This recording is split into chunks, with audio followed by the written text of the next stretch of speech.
बा।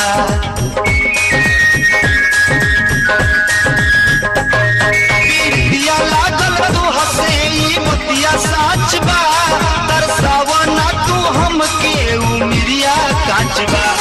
जब सुलह सिंगार तू करेलू, जब सुलह सिंगार तू करेलू, मर करी ऐसन जरेलू। उड़ जाई फ्यूज तुहार गोरिया बेचना, नगद चाहे उधार गोरिया बेचना, तोहरे बा बाजार गोरिया बेचना।